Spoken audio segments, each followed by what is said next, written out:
नमस्कार दोस्तों, स्वागत है आपका हमारे channel target for IAS and MPPSC with के। आज है 28 अक्टूबर 2021 और हम लोग डिस्कस करने वाले हैं दोस्तों आज का मध्य प्रदेश का करंट अफेयर। दोस्तों बहुत बहुत स्वागत है आपका आज के मध्य प्रदेश के करंट अफेयर में। आप यहां पर देख रहे होंगे दोस्तों बैडमिंटन कोर्ट और मध्य प्रदेश में दोस्तों बैडमिंटन अकेडमी और इसके साथ ही साथ फील्ड सेंटर कौन कौन से जिलों में खोले जाएंगे। काफ़ी अधिक इंपॉर्टेंट आज का यह क्वेश्चन है कि मध्य प्रदेश के किस शहर में दोस्तों जो शुरुआत की जाएगी बैडमिंटन अकेडमी की। इसके साथ ही साथ आप यहाँ पर एक तस्वीर देख रहे होंगे दोस्तों, इन्हें कहा जाता है दोस्तों चंबल का गांधी। याद रखिए दोस्तों, और इनका हो गया है स्वर्गवास। तो इनसे संबंधित काफ़ी अधिक इंपॉर्टेंट फैक्ट आज के इस करंट अफेयर में हम लोग डिस्कस करेंगे। इनका जन्म कहाँ पर हुआ था, मध्य प्रदेश के दोस्तों यह किस जिले से संबंधित थे, और भी कुछ इंपॉर्टेंट फैक्ट दोस्तों, क्यों इन्हें चंबल का गांधी कहा जाता है। दोस्तों यूं ही किसी को गांधी नहीं कहा जा सकता। काफ़ी अधिक इंपॉर्टेंट फैक्ट है दोस्तों। इस तरीके के क्वेश्चन काफ़ी अधिक इंपॉर्टेंट हो जाते हैं और डायरेक्ट आपसे किसी भी एग्जाम में पूछे जा सकते हैं। तो आज के इस करंट अफेयर में बहुत बहुत स्वागत है आपका। If you visiting first time my channel, please subscribe my channel, hit bell icon M S new update. और if you want to join my Telegram channel, link video description, you can go join my Telegram channel. Telegram channel पर दोस्तों इस lecture की free of cost आपको PDF मिल जाएगी, जिसकी link मैंने डिस्क्रिप्शन में दी है। वहां से आप मेरा टेलीग्राम चैनल ज्वाइन कर सकते हैं। पीडीएफ दोस्तों आपको इवनिंग में मिलेगी। तो चलिए शुरू करते हैं विदाउट वेस्टिंग योर टाइम। हमारा पहला क्वेश्चन है दोस्तों, मध्य प्रदेश के किस शहर में बैडमिंटन अकेडमी की शुरुआत की जाएगी। काफी अधिक इंपॉर्टेंट यह क्वेश्चन है दोस्तों। तो मध्य प्रदेश का कौन सा शहर है जहां पर बैडमिंटन अकेडमी की शुरुआत की जाएगी। आपका ऑप्शन नंबर 1 है ग्वालियर, इंदौर, जबलपुर या फिर रतलाम। इसका राइट आंसर क्या है दोस्तों? इसका right answer option number 1 Gwalior. दोस्तों ग्वालियर में दोस्तों एक और अकेडमी है। कौन सी अकेडमी दोस्तों? महिला हॉकी अकेडमी दोस्तों 2006 में शुरुआत की गई थी। कहां पर है दोस्तों? आपके ग्वालियर में है महिला हॉकी एकेडमी। तो इसको आपको याद रखना है, काफ़ी अधिक इंपॉर्टेंट है। और नॉर्मल जो हॉकी एकेडमी वह कहाँ पर दोस्तों? भोपाल, मध्य प्रदेश की राजधानी। इसके बाद देखें दोस्तों हॉकी एसोसिएशन, काफ़ी अधिक इंपॉर्टेंट है दोस्तों। हॉकी एसोसिएशन कहाँ पर है दोस्तों? जबलपुर में है, मध्य प्रदेश की संस्कृत राजधानी में दोस्तों हॉकी एसोसिएशन है। इसके बाद आपको बताना चाहूंगा इंदौर। दोस्तों इंदौर को मध्य प्रदेश की क्या कहा जाता है दोस्तों? खेल राजधानी कहा जाता है। This is very very important है। खेल राजधानी किसे कहा जाता है? इंदौर को। और दोस्तों हॉकी की नर्सरी किसे कहा जाता है दोस्तों? भोपाल को हॉकी की नर्सरी कहा जाता है। इसके बाद आपको बताना चाहूंगा मध्य प्रदेश की एकमात्र खेल पत्रिका जिसका नाम क्या है? हलचल। कहां से शुरुआत की गई थी दोस्तों? 1915 में शुरुआत की गई थी इंदौर से। So this is very very important. हलचल पत्रिका है दोस्तों। रतलाम में क्या है दोस्तों? अंगूर अनुसंधान केंद्र रतलाम में। हमेशा मैं आपको बताता रहता हूं बार बार, काफी अधिक इंपॉर्टेंट है। क्यों मैं बताता हूं? क्योंकि it will beneficial for you for revision.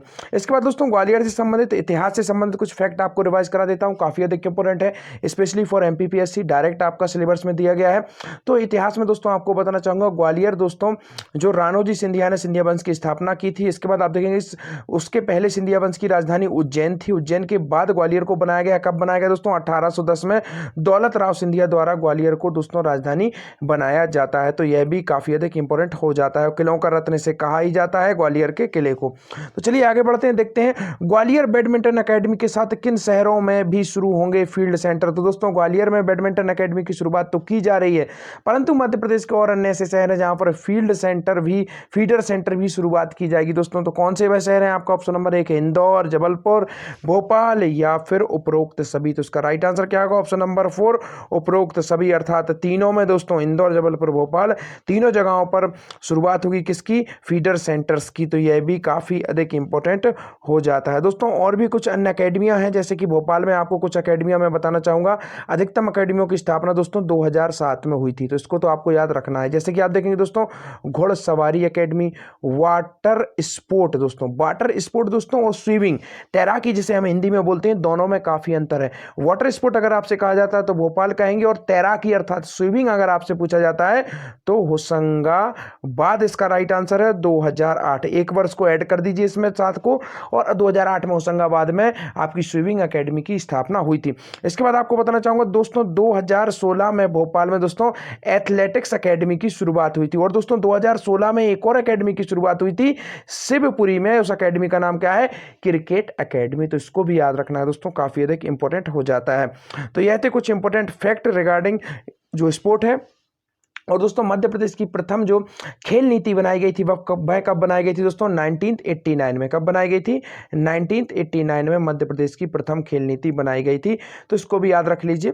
देखते हैं, ग्वालियर बैडमिंटन अकेडमी के साथ इंदौर, जबलपुर और भोपाल में भी शुरू होंगे फीडर सेंटर, श्रीमती सिंधिया ने की समीक्षा। दोस्तों यशोदा राजे जो सिंधिया है वह शिवपुरी से चुनकर आती हैं और यह मध्य प्रदेश की क्या है दोस्तों? खेल मंत्री हैं। तो देखते हैं, मध्य प्रदेश के खिलाड़ियों के बेहतर प्रशिक्षण देने और उन्हें अंतर्राष्ट्रीय स्पर्धाओं के लिए तैयार करने के लिए लगातार नित नए प्रयास किए जा रहे हैं। खेल मंत्री यशोधरा राजे सिंधिया ने विभिन्न अकादमियों की हर सप्ताह समीक्षा करती हैं, तो आपको याद होना चाहिए जितनी भी अकादमियां हैं उनकी हर सप्ताह ये जो है वह समीक्षा करती हैं। और इस श्रृंखला में बुधवार को बैडमिंटन अकादमी में दोस्तों द्रोणाचार्य काफी अधिक इंपॉर्टेंट अवार्ड होता है दोस्तों, तो द्रोणाचार्य अवार्ड से सम्मानित बैडमिंटन प्रशिक्षक काफी इंपॉर्टेंट का नाम है दोस्तों पुलेला गोपीचंद। इन्होंने सभी जितने भी जो नामी गामी आपके जो बैडमिंटन खिलाड़ी हैं इनको इन्होंने ही ट्रेंड किया है, तो पुलेला गोपीचंद भी इस समय उपस्थित थे।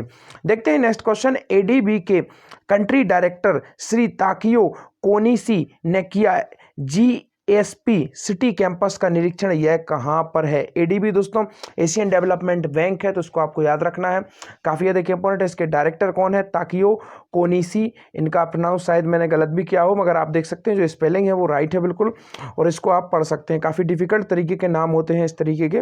तो यहाँ पर हम लोग देखते हैं कि जो जीएसटी जो सिटी कैंपस है इसका निरीक्षण किया, तो यह कहाँ पर है? आपको ऑप्शन नंबर 1 है भोपाल, इंदौर या फिर जबलपुर। तो इसका राइट आंसर क्या है दोस्तों? इसका right answer option number 1 Bhopal. यहाँ पर अभी आपको समझ में नहीं आएगा, यह शॉर्ट फॉर्म में लिखा हुआ है, आगे आपको समझ में आ जाएगा दोस्तों। दिखाता हूं मैं, एडीबी के country director Shri Takio Konishi ने किया जीएएसपी सिटी कैंपस का निरीक्षण। तो इसका फुल फॉर्म क्या है दोस्तों? इस यहाँ पर मैं आपको बताना चाहूंगा ग्लोबल स्किल पार्क। दोस्तों आपको मालूम होना चाहिए, सभी को मालूम होगा कि सिंगापुर की सहायता से दोस्तों ग्लोबल स्किल पार्क स्टेब्लिश किया जा रहा है। कहां पर किया जा रहा है दोस्तों? भोपाल में किया जा रहा है, काफी अधिक इंपॉर्टेंट है। एडीबी कंट्रीज के डायरेक्टर ने इसको निरीक्षण किया है। देखते हैं, एशियन डेवलपमेंट बैंक के कंट्री डायरेक्टर श्री ताकियो कोनिशो ने अपनी टीम के साथ मंगलवार को भोपाल के global skill park city campus Govindpura का निर्माण किया। श्री कोनिशो ने सिटी कैंपस में advance computer numerical control machine lab EDM wire cut lab metrology और ऑर्डिनेंस मैनेजरिंग मशीन लैब का निरीक्षण किया। उन्होंने प्रशिक्षणरत विद्यार्थियों से चर्चा की और मशीनों के बारे में जाना। श्री ताकियो कोनिशो ने ITI से ट्रेनिंग प्रोग्राम के प्रतिभागियों और वर्ल्ड स्किल चैंपियंस के विद्यार्थियों से भी मुलाकात की। तो यह पूरा का पूरा इनका कार्यक्रम था जो इन्होंने यहाँ पर किया। देखते हैं नेक्स्ट क्वेश्चन, पंचायत आम निर्वाचन के लिए स्टैंडिंग कमेटी गठित जिला स्तर पर कौन होगा अध्यक्ष? तो दोस्तों स्टैंडिंग कमेटी गठित कर दी गई है। कब की गई थी? मैंने शुरुआत में बताया था, मुख्य सचिव की अध्यक्षता में उसे गठित कर दिया गया है, परंतु जिला स्तर पर कौन इसका अध्यक्ष होगा? तो आपका ऑप्शन नंबर 1 है कलेक्टर होगा, सब डिविजनल मजिस्ट्रेट होगा यानी कि SDM या फिर ADM या फिर इनमें से कोई नहीं। इसका राइट आंसर क्या होगा? ऑप्शन नंबर 1 कलेक्टर दोस्तों, और इसे जिला चुनाव अधिकारी भी कहा जाता है। तो दोस्तों आपको याद रखना है कलेक्टर ही इसका अध्यक्ष होगा जिला लेवल पर। पंचायत आम निर्वाचन के लिए स्टैंडिंग कमेटी गठित, सचिव राज्य निर्वाचन आयोग श्री कौन है दोस्तों? सचिव राज्य निर्वाचन आयोग, इसको याद रखिए दोस्तों, श्री BS जामोद ने जानकारी दी है कि राज्य निर्वाचन आयोग द्वारा त्रिस्तरीय पंचायतों के आम निर्वाचन दोस्तों 2021-22 में पारदर्शिता और निष्पक्षता के लिए जिला स्तर पर स्टैंडिंग कमेटी का गठन किया गया है। स्टैंडिंग कमेटी के अध्यक्ष कलेक्टर एवं जिला निर्वाचन अधिकारी होंगे। तो यह आपको याद रखना है, काफी अधिक इंपॉर्टेंट हो जाते हैं निर्वाचन से संबंधित क्वेश्चन, क्योंकि दोस्तों पंचायती राज हर जितने भी आप चाहे वह पटवारी ले लीजिए, इफ आप MPPSC को लीजिए, हर जगह पर सिलेबस में पंचायती राज दिया रहता है। So this is very very important. और यहाँ पर पंचायती राज से संबंधित मध्य प्रदेश से संबंधित कुछ इंपॉर्टेंट फैक्ट आपको बता देता हूँ। 1994 में Madhya Pradesh was the first state who specially constitutional base पर पंचायती राज्य को लागू करने वाला मध्य प्रदेश प्रथम राज्य था। तो इसको याद रखना है दोस्तों। मध्य प्रदेश में प्रथम बार पंचायती राज्य जो थे दोस्तों पांडे कमेटी की उसकी सिफारिश पर 1965 में उसको मध्य प्रदेश में लागू किया गया था प्रथम बार, और संवैधानिक स्तर पर 1994 में से लागू किया गया था। तो दोनों को याद रखिए, बिल्कुल भी कंफ्यूजन आपको नहीं होना है दोस्तों। मध्य प्रदेश का जो राज्य निर्वाचन आयोग है इसकी स्थापना कब की गई थी दोस्तों? 1 फरवरी 1994 1994 में इसकी स्थापना की गई थी। तो इसको भी आपको याद रखना है, this is very very important. Madhya Pradesh के प्रथम जो मुख्य निर्वाचन आयुक्त जो बोले जाते जाते हैं वह कौन थे? NV लोहानी, नंद वल्लभ लोहानी इनका फुल नाम था। तो इसको याद रखना है दोस्तों। वर्तमान में कौन है? काफ़ी इजी क्वेश्चन है दोस्तों। बसंत प्रताप सिंह दोस्तों वर्तमान में मध्य प्रदेश के क्या है? मुख्य निर्वाचन आयुक्त हैं। तो चलिए आगे देखते हैं। मध्य प्रदेश में 30 अक्टूबर को किस लोकसभा सीट पर मतदान होगा? आपको मालूम होना चाहिए मध्य प्रदेश में दोस्तों कुछ लोकसभा सीट्स पर मतदान है। इसके साथ ही साथ कुछ नहीं दोस्तों, केवल एक लोकसभा सीट है जिस पर जो उपचुनाव हो रहा है। तो 30 अक्टूबर को उस लोकसभा सीट पर भी वोटिंग होना, और इसके साथ ही साथ दोस्तों मध्य प्रदेश में कुछ विधानसभा सीटें हैं, वहां पर भी उपचुनाव हो रहे हैं। तो देखते हैं, 30 अक्टूबर को वोटिंग होना है। तो this is very very important. Voting की डेट को याद रखिए, काफी अधिक इंपॉर्टेंट है। और इसको भी याद ना रखिए, सबसे अधिक इंपॉर्टेंट तो आपको इतना याद रखना है कौन कौन सी सीट है विधानसभा की और कौन सी लोकसभा की सीट है। तो यहाँ पर केवल एक लोकसभा की सीट है, और जहां पर एक सीट हो तो काफी इंपॉर्टेंट क्वेश्चन बन जाता है। तो खंडवा, सागर, उज्जैन, तो कहां पर दोस्तों? खंडवा है। इसका राइट आंसर क्या है? खंडवा। 30 अक्टूबर को वोटिंग होना है, और 30 अक्टूबर को ही मध्य प्रदेश की कितनी विधानसभा सीटों पर उपचुनाव होना है? तो यहां पर इसको नेक्स्ट क्वेश्चन इसी से संबंधित है, और याद इतना रखना है कि डेट दोनों की सेम है। 3 विधानसभा सीटों पर, 4, 5 या फिर 6। तो इसका राइट आंसर क्या है? ऑप्शन नंबर 1, 3 विधानसभा सीटों पर दोस्तों मध्य प्रदेश में 30 अक्टूबर को मतदान होना है। तो देखते हैं, खंडवा लोकसभा के क्षेत्र में दोस्तों 3 विधानसभा क्षेत्रों में 30 अक्टूबर को मतदान होगा। 7 से 6 बजे के बीच में यह मतदान होगा। यह पूरे के पूरे उनके नाम दिए गए, नाम उतने अधिक इंपॉर्टेंट नहीं है। केवल इतना इंपॉर्टेंट है, आपको याद रखना है कि 3 विधानसभा सीटें, और विधानसभा सीटों के जो नाम दिए गए यहाँ पर, चाहे तो आप उनको भी देख सकते हैं। इसके बाद देखते हैं नेक्स्ट क्वेश्चन, और सबसे अधिक इंपॉर्टेंट क्वेश्चन आज का हमारा, चंबल के गांधी किसे कहा जाता है? काफी अधिक इंपॉर्टेंट इनका नाम है दोस्तों। अभी हाल ही में इनका निधन हुआ है, तो यह काफी अधिक इंपॉर्टेंट हो जाते हैं। इसका राइट आंसर है option number 1, SN Subba Rao. दोस्तों इन्हें चंबल का गांधी कहा जाता था। क्यों इन्हें चंबल का गांधी कहा जाता था दोस्तों? क्योंकि इन्होंने सबसे महत्वपूर्ण भूमिका निभाई थी दोस्तों। चंबल दोस्तों जो डाकू है, बीहड़ दोस्तों बागियों के लिए प्रसिद्ध है, और उनका इन्होंने आत्मसमर्पण कराने में काफ़ी अधिक मदद की थी, और उन्होंने कन्वेंस किया था अधिकतम जो डकैत थे उनको आत्मसमर्पण करने के लिए। तो दोस्तों इसीलिए इन्हें चंबल का गांधी कहा जाता है। तो देखते हैं, नहीं रहे चंबल के गांधी, SN सुब्बा राव किस जिले से संबंधित थे? काफ़ी अधिक इंपॉर्टेंट। तो यह मध्य प्रदेश के किस जिले से संबंधित थे दोस्तों? यहां पर मैं बताना चाहूंगा, इनका जन्म तो मध्य प्रदेश में नहीं हुआ था, परंतु मध्य प्रदेश का एक जिला था जो इनकी कर्म भूमि थी, और उसका राइट आंसर क्या है? मुरैना। तो याद रखिए दोस्तों, मुरैना जिले में ही इनका अंतिम संस्कार भी होना है। तो देखते हैं, नहीं रहे चंबल के गांधी, माधो सिंह और मलखान सिंह जैसे डकैतों का इन्होंने सिलेंडर करवाया था। SN सुब्बा राव का जयपुर में निधन हो गया दोस्तों। चंबल के गांधी कहे जाने वाले SN सुब्बा राव का निधन हो गया। बुधवार सुबह जयपुर में उन्होंने अंतिम सांस ली दोस्तों। उनका अंतिम संस्कार मुरैना जिले के जौरा में किया जाएगा। सुब्बा राव ने 1970 के दशक में 670 दोस्तों, समझ सकते हैं आप कितना बड़ा काम इनके द्वारा किया गया। यूं ही नहीं किसी को गांधी कहा जाता है। मैं शुरू से कहता हूं दोस्तों, 1970 के दशक में लगभग 600 से 70 इन्होंने सरेंडर करवाया था, और 7 फरवरी 1929 को कर्नाटक के बेंगलुरु में यह पैदा हुए थे। तो मैंने आपको शुरुआत में बताया था, इनका जन्म भी आपसे पूछा जा सकता है। तो याद रखिए तीनों इंपॉर्टेंट फैक्ट इससे संबंधित कि चंबल का गांधी किसे कहा जाता है, तो नाम को याद रखिए सबसे पहला तो इनको।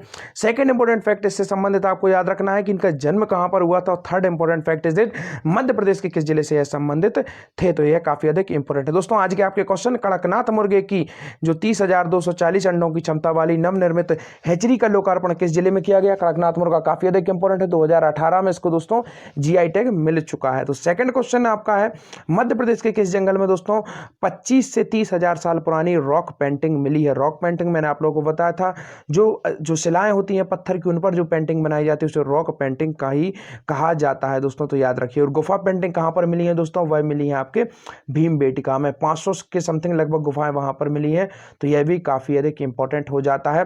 Thank you so much watching this video. Question का आंसर जरूर दीजिए, और PDF को जरूर से जरूर ज्वाइन कर लीजिए दोस्तों। टेलीग्राम चैनल को ज्वाइन करिए, वहां पर आपको PDF मिल जाएगी, और पुराने करंट अफेयर की PDFs भी आपको वहां पर मिल जाएंगी। लगभग 2 वर्ष का करंट अफेयर वहां पर फ्री ऑफ कॉस्ट अपलोड है दोस्तों। आप चाहें तो डे बाय डे के हिसाब से PDF वहां पर एक्सेस कर सकते हैं।